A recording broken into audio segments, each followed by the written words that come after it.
This is Old Dhaka. Old Dhaka is a very famous place in Bangladesh. The history of Bangladesh began from this Old Dhaka. Let's start with history.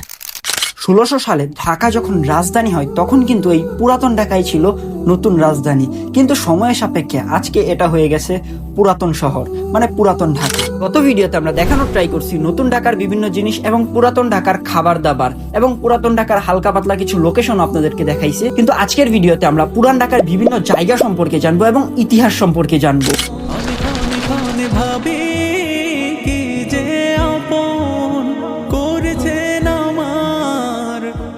পুরাতন ঢাকায় বেশ বিখ্যাত অনেক গলি আছে বা অনেক রাস্তা আছে, যে রাস্তাগুলো খুবই বিখ্যাত, যেমন ভূতের গলি, নবাবপুর, নাজিরা বাজার, টিপু সুলতান রোড, এমন আরো অসংখ্য গলি আছে যেই গলিগুলো অনেক বিখ্যাত।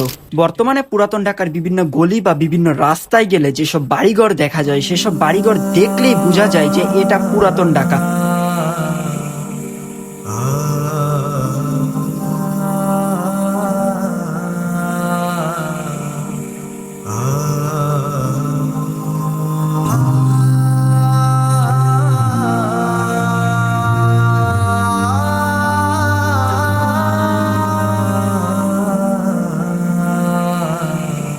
শহরে বেশ বিখ্যাত দুইটা জায়গা আছে, নাজিরা বাজার এবং চকবাজার।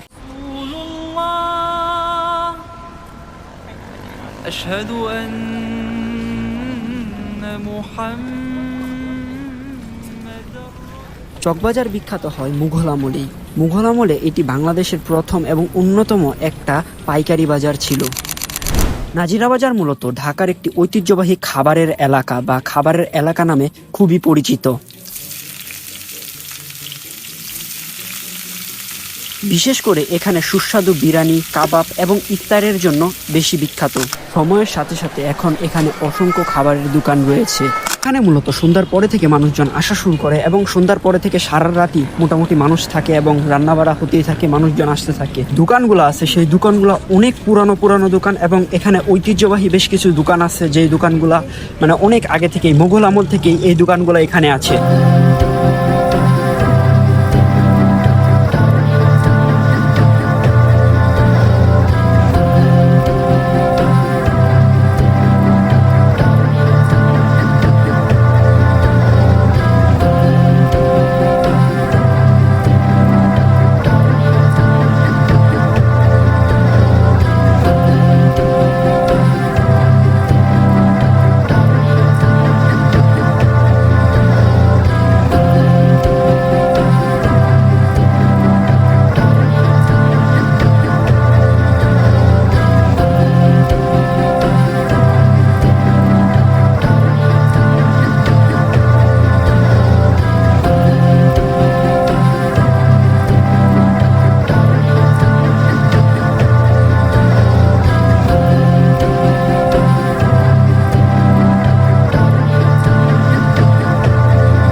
শহরে বিভিন্ন খাবারের দোকানগুলো দেখলেই বোঝা যায় যে এই শহরের মানুষ অনেক খাবার প্রিয়।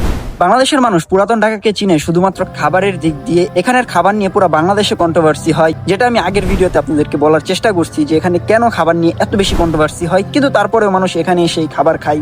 এখানে শুধু খাবারের দোকান আছে ব্যাপারটা এমন না, এখানে কিন্তু ঘোরার মতো অসংখ্য জায়গা রয়েছে। এখানে বহু বছর আগের একটা মসজিদ আছে, রয়েছে আহসান মঞ্জিল, লালবাগ কেল্লা, আরো অসংখ্য ঘোরার জায়গা।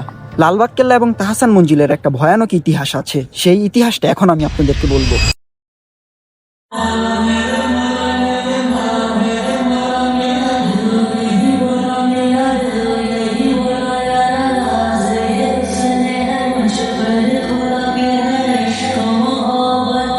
হাসান মঞ্জিল বাহির থেকে দেখতে যতটা সুন্দর, এর থেকেও ভয়ানক এর ইতিহাস।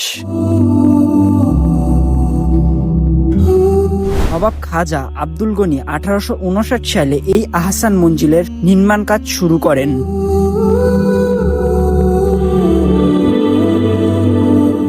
লোকে মুখে শোনা যায় এক রাতে 8 থেকে 10 জন দাসদাসী এই প্রাসাদে মারা যায়।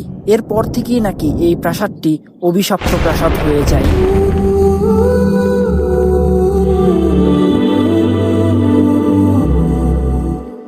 বুড়িগঙ্গা নদীর পাশে এই প্রাসাদটি অবস্থিত। এখনো নাকি রাতের বেলা এই প্রাসাদ থেকে ভয়ানক আওয়াজ আসে। এখানের এই ইতিহাসগুলো লোকে মুখে খুবই প্রচলিত।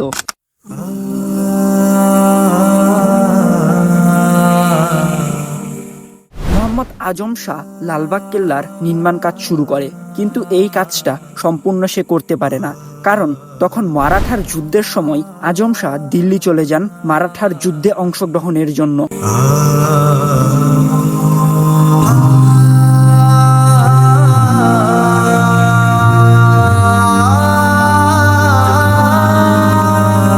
তারপর থেকে এই কেল্লাটি এখন পর্যন্ত ওইরূপই আছে। কেল্লাটির নিচে নাকি অসংখ্য সুড়ঙ্গ আছে, যে সুড়ঙ্গ দিয়ে কেউ যদি একবার প্রবেশ করে তবে তার বেঁচে ফেরাটা অসম্ভব।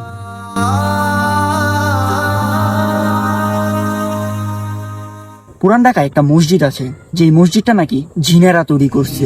সে সময় হিন্দুরা যে কালী মন্দির দেখে তারা ডিস্টার্ব করতো কালিয়ে আমাদের মুসলমানদেরকে, মসজিদ আসতে দিত না, ঠিক আছে, বাধা বিঘ্ন করতো বাতিনি ভাবে। শাহবাজ রহমতুল্লাহ সে সময় আবার বাতিনি ভাবে ওনাকে আটকে দিয়ে, ঠিক আছে, এখানে মসজিদটা নির্মাণ করে এই মুসল্লিদের আসা নামাজের ব্যবস্থা করে দেন। ইনি হলেন হযরত হাজী খাজা শাহবাজ রহমতুল্লাহ। ওনার সব জিন মুরিদ ছিলেন, উনি জিন দ্বারাই এই মসজিদ এবং তারা রওজা শরীফ নির্মাণ করেন। মোগলামের কারুকার্যটা এইগুলা যা দেখছেন সব জিন দ্বারাই এখানে বসানো হয়েছে, আর জিনই কারিগর ছিলেন। এসা নামাজের পরে লাইট জ্বালাইতে পারি না, লাইট জ্বালাইলে লাইট ফিউজ হয়ে যায় automatic.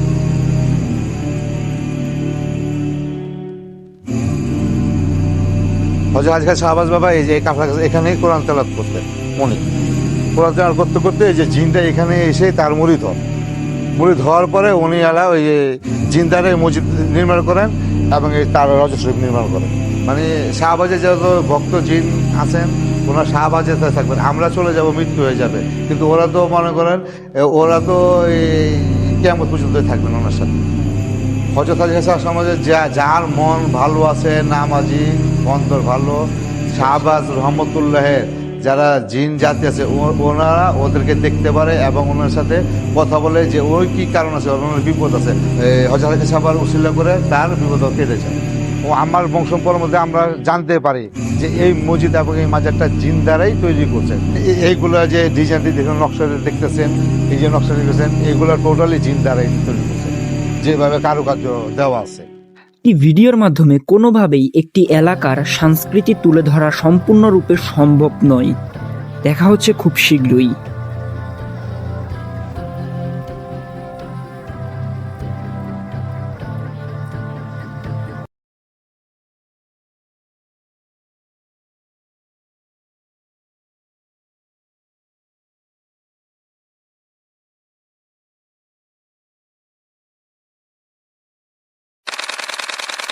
What are you doing?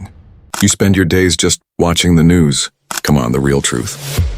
দুনিয়া হলো এক অস্থায়ী পথ চলা। এখানে সুখ স্থায়ী নয়, দুঃখও স্থায়ী নয়। আল্লাহ এই দুনিয়াকে বানিয়েছেন মুমিনের জন্য পরীক্ষা আর কাফেরের জন্য জান্নাত। আমি যতই দুনিয়ার পিছনে ছুটি না কেন, একদিন সব ছেড়ে যেতে হবে। তাই আসল ঘর হলো আখিরাত, যেখানে জান্নাত বা জাহান্নাম আমাদের জন্য অপেক্ষা করছে।